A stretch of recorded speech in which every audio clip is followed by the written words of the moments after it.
Hello, and welcome to On Good Faith, a program sponsored by the Cape Cod Council of Churches. I am Jonathan Onquist, the pastor of First Lutheran Church in West Barnstable, one of the council's member church bodies, and it is and has been my pleasure to serve as your host for On Good Faith. We try to bring to you persons, individuals, groups, activities that are affecting us in our life here on Cape Cod, all people of faith. And today we have a special guests who are going to be talking about how we can better fight addictions and recovery, fight addictions and move toward recovery, for how the Cape and Islands, how the faith communities on the Cape and Islands can effectively work with others to improve the situations here with fighting addictions and recovery here on Cape Cod.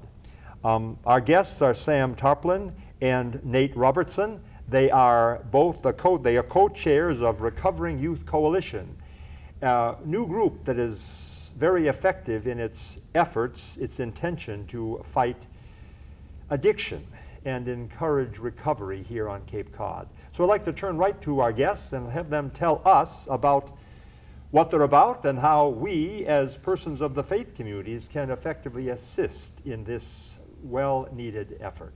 Gentlemen, take the floor. Sure. Thank you. So my name is Sam Tarplin. I'm in long-term recovery myself, and I'm now the co-chair of a group called the Recovering Youth Coalition. And what we do is we are a group of socially aware and socially active addicts in recovery, long-term recovery from addiction.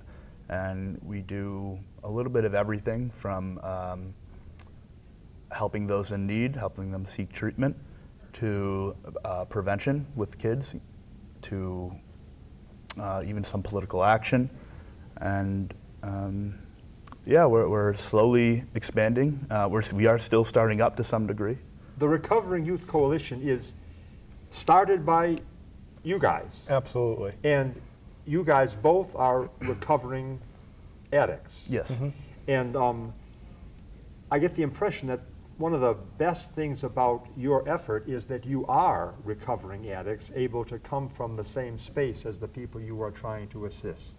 Absolutely. Is that a new idea in recovery, or has it always been something we've been trying to do with persons who have struggled with such things as addiction? You know, Jonathan, that's a really good question. I like to think that we're our own best advocates, in a sense. You know, for a long time, addiction has been one of those issues, and still is one of those issues where there's a lot of stigma surrounding it. From, you know, depending on the substance, whether it's alcohol or heroin or marijuana, or even food, addiction from really anything. There's a lot of stigma surrounding the disease of addiction. And so for a long time, people have been very in the shadows about it. It hasn't been talked about. It's even though everybody's been affected in some way or another, it's kind of been one of those issues that's been in the shadows. And I think today is really amazing that we can come out, so to speak, as addicts, whether we're in recovery or not. Well, that's the exciting thing that you're beginning with this, with the coalition, Recovering Youth Coalition. Absolutely. Are there young, when we say youth, are we talking 15 to 25? Well, what does that mean? No, our membership is 35 and under. 35 and under. Yeah. We consider them to be, on the younger side of people in recovery. Yeah. We also have some non-addicts who are also youth who are not voting members, but they sit at the table with us and help us to make decisions. Beautiful. That's good to have all those different elements, I think, in the same conversation. Mm-hmm. Now, what's the focus? The focus is what? To get persons who are addicted on recovery, or to get us aware of what we as a society can do, and what can, like, the faith communities, do you see some way that faith communities on the Cape Cod, not just Christian, Jewish, Muslim, Hindu, Buddhist, faith communities, what can we do? What role can we play? I mean, many people in our churches are addicted to things. Absolutely. Sure. So leaders of congregations from any faith are looked at by the congregants, obviously, as very trusted, and you know, to some degree knowledgeable about these issues, and absolutely, it would benefit those who you serve as a pastor to educate yourself on addiction, to understand where you can send them for treatment. However, this is a spiritual issue in nature, and it would be good to turn them on to maybe some 12-step groups, or even there are faith-based groups out there. Well, Sam, like you said, you looked at me and you said, looked upon as being knowledgeable, and a lot of people do look at a pastor or as a priest or as a rabbi as someone that's knowledgeable, but I am not knowledgeable about all of the aspects dealing with addiction, be it alcoholism or drug addiction. Should I be educated more, or should I be just someone who can listen and then direct someone in need in the right direction for finding a help, or finding a better listening ear than mine? I think it's fair to say that more education is always better. Yeah. However, I think it's also invaluable to know where to go to, know the appropriate sources, whether it's counseling, whether it's treatment, whether it's harm reduction for somebody who's actively using and hasn't decided to stop yet. I think those are all ways that you can better serve a person, an individual that's struggling with addiction. When you're with your organization, Recovering Youth Coalition, people who comes to you looking for help, or do you go to, you realize somebody's in need? How does the door open, out or in? I mean, you look for people who you know are having a difficult time and are addicted, or do they come to you and saying, I need help? How does the door work usually? Mostly, that's not one of our specific goals, is to go out to seek people who need help. It is not? No. Our goals are mostly prevention, advocacy work, things like that. However, you know, the Recovering Youth Coalition, in our mission statement, it states that we're not a place where somebody can be in, you know, go to seek recovery. That being said, we have no problem referring them to a local treatment center or a detox or something. But we're not any kind of, just to be clear, we're not any kind of treatment facility. Okay. You are there to hopefully limit the possibility that someone is going to become addicted, or Yeah, we like to do prevention work, Prevention work. With kids. That's one of our newest projects, prevention through mentorship and art. Yeah. what is that, like mentorship in art? Yeah, just to kind of, something that we hear a lot on Cape is that there's nothing for the kids to do on Cape. Yeah. So we want to prove that wrong, and the Cultural Center of Cape Cod over in Yarmouth, we are going to be utilizing that facility to have a prevention That's great. program for kids. Super. Mm-hmm. Super. And what other, Nate, what other things are we looking at that you as a group can do? You know, or we as a community can do through maybe your guidance? Absolutely. You know, when we talk about what we can do as a community, whether it's faith-based organizations, or really any organization, you know, when addiction really became a topic of public discussion, Yeah. a lot of different organizations came forward to address the issue, to talk about the issue. And the reason Sam and I, had decided to start the Recovering Youth Coalition is because there seemed to be this absence of a voice for those in recovery, those who had been through the system, so to Yeah. speak, those who had lived in active addiction and who had also found their way out.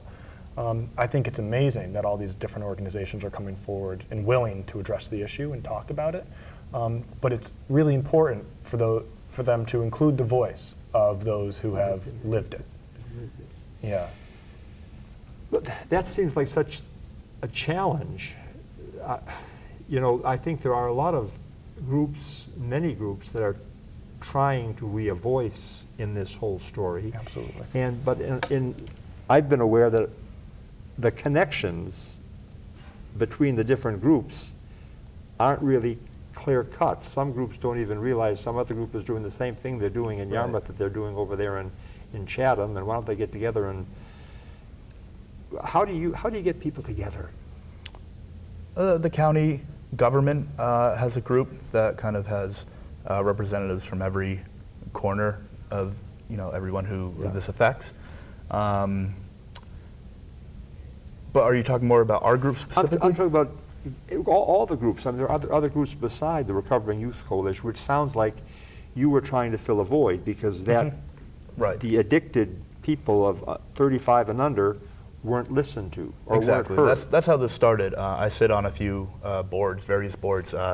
One that's run by the county, one that's run by Gosnell on Cape Cod, and I think on both of these, I was one of 2 recovering addicts on these panels, and I realized that yes, we needed a bigger voice.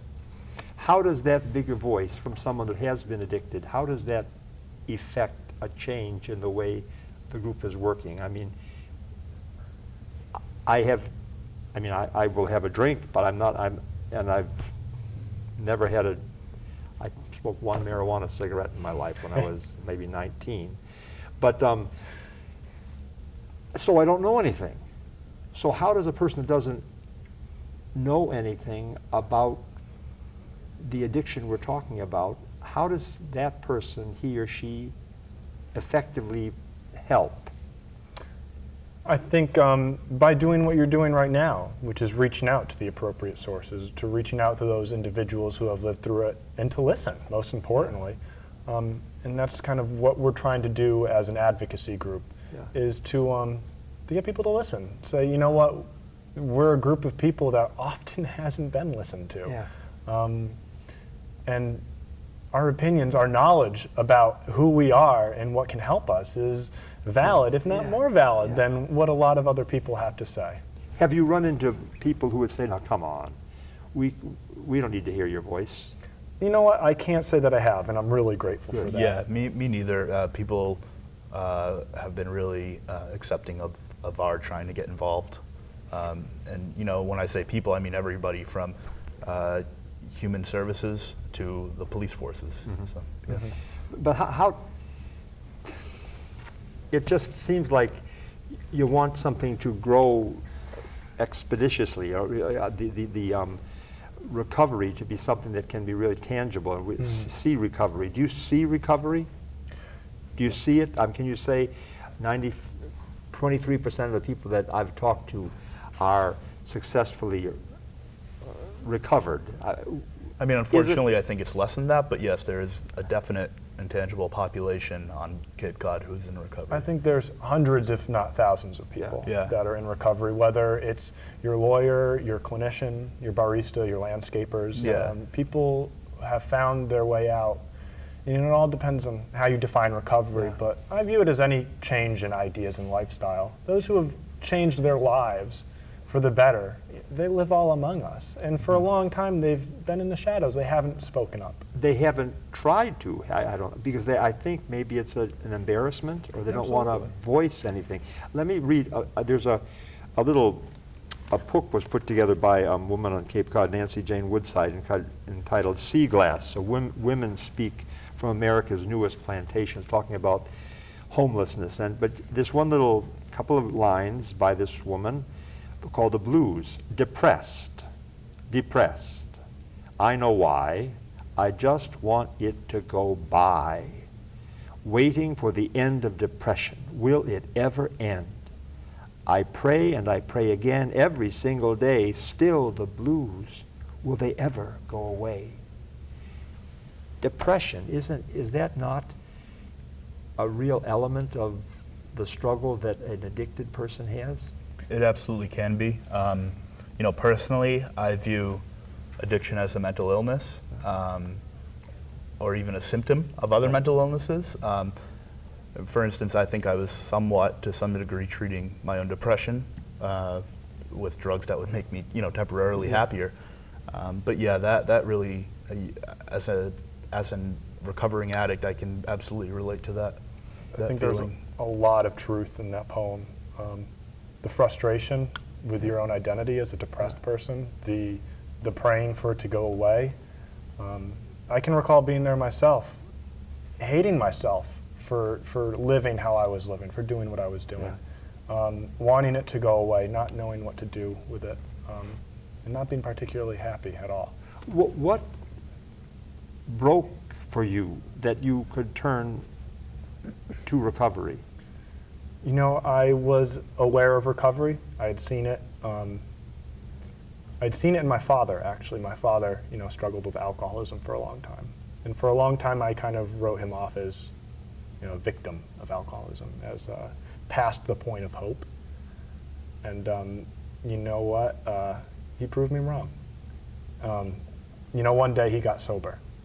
And I saw a man kind of be reborn, a man that I had known my entire life, but in a sense had never met.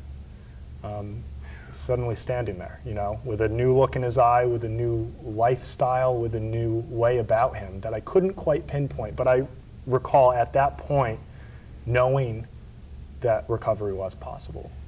Nate, that's a beautiful story, really. It's probably a painful story for you having lived that, but then to see your father kind of born anew in your eyes, and then realizing that you too could have that same kind of experience. But where did you go to find it?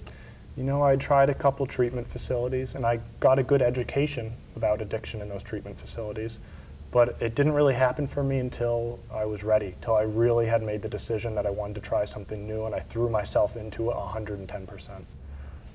What? I mean, you threw yourself into what? Trying a new way of life. You know, I'm from Rhode Island. That's where my active addiction was. That's where I used. And what I did was I came to Cape Cod. I decided to go. I went into a detox facility to get the drugs out of my system.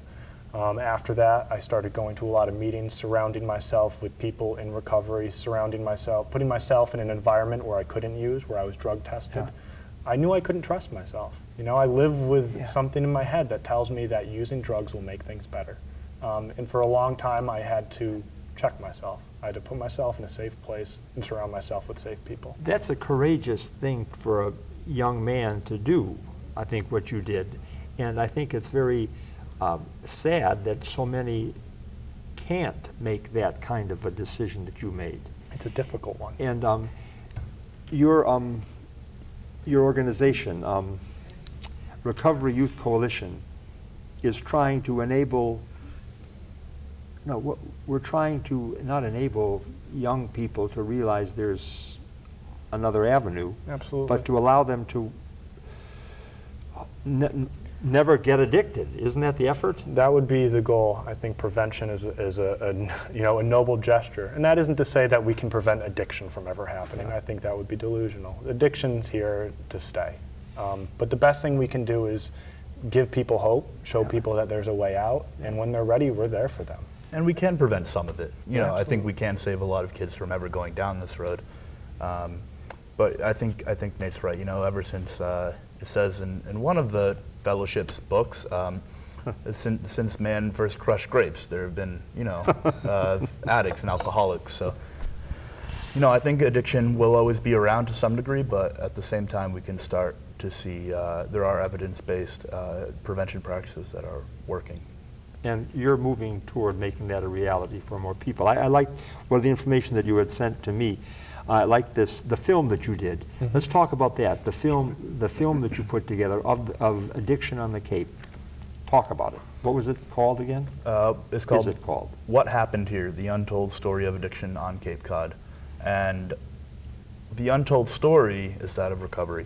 What it starts out as is around 40 minutes of all young adults telling their stories of before addiction, kind of how they got into it, and then addiction all the way from when it was fun to when they hit rock bottom, and then how they came out of it and achieved recovery.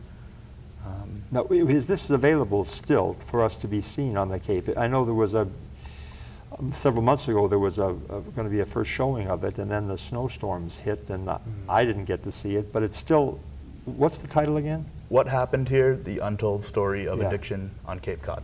And it wrote here, the film was a kind of the awareness step to bring more of a public awareness and to enter into the dialogue so we could talk about it, talk about addiction. And the next step was really to advocate for ourselves. That's quoting you. Yes. And we being the addicted person to advocate for themselves. Is that happening?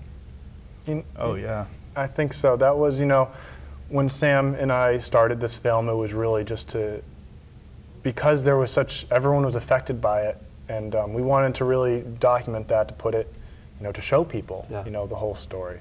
And then what kind of the natural next step is once people are aware of it, is now to advocate for change, to advocate for ourselves and to help people find, better solutions. Has there been a positive response to your movie? I mean, what has that been? Very positive. I never dreamed that we would have the positive response that we did. When I started out, I really had no idea what I was doing in terms of making a movie, especially a full-length movie that I'd show in big venues, and make a professional-looking DVD. I never expected or thought that any of that would happen. It just was very well received. Apparently, I have some natural talent for making movies, and it's been received very well. I added up, I think we've had about 5,000 people who have viewed it. Beautiful. That's taking into account all our public screenings plus DVD sales and things. So DVD sales are part of this story too? Oh yeah. I think the website's on the TV now. You can go to the website and there's a big DVD tab you can order. Oh, I think it's $20 for the DVD, and we'll ship it anywhere. Is there going to be a second film? I'm We've not saying thought that about as a it. joke. I'm not saying that as a joke. Seriously, is there? And then, where would you go with the next one? Well, we thought about doing it in two ways. This is all just, this hasn't left our brains really yet, or our collective brains yet. But one way we could go is an update on the addicts telling their stories, which is, I think 2 have relapsed, one of whom is back in recovery, the other which unfortunately passed away. And the other is focusing on communities instead of individuals. So sort of the stories of these communities instead of individuals.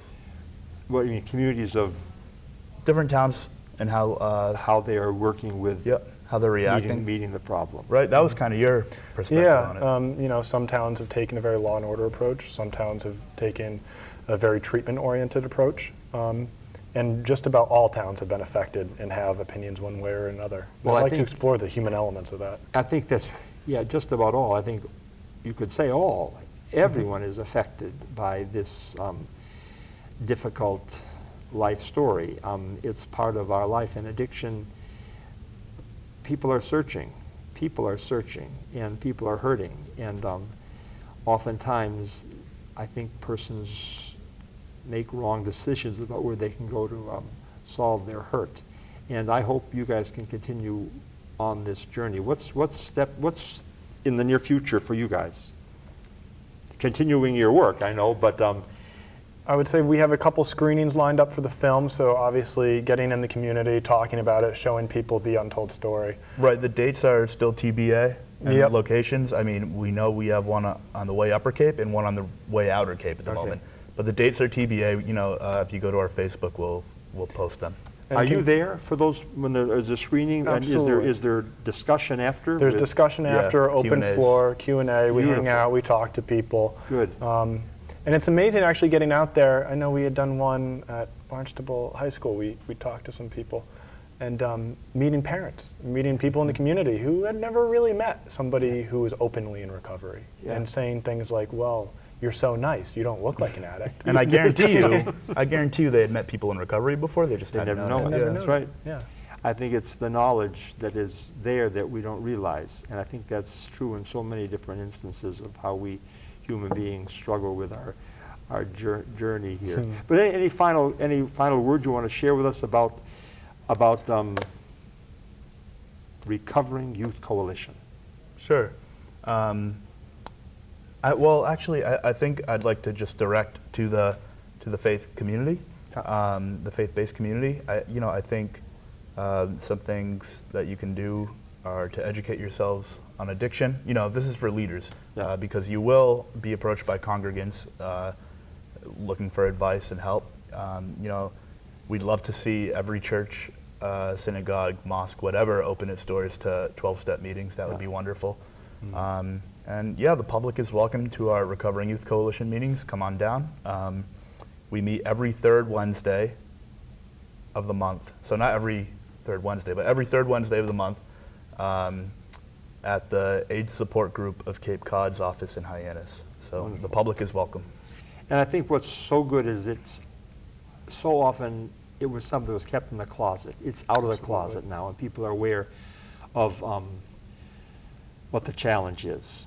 So Sam and Nate, thank you very much for such a nice conversation Thank you, about Jonathan. such a very important issue, and I just hope and pray you can have a successful continuation of your effort with the Recovering Youth Coalition. And I'm glad to have been able to talk with you about this, and hope that all of you watching On Good Faith have had a chance to listen and to learn and realize how important it is, the efforts we make as communities, communities of faith, and just communities at large, to deal with such a present issue on our landscape, not just on Cape Cod, on the United States and across the world, but we can do something right here by caring, listening, and moving toward recovery.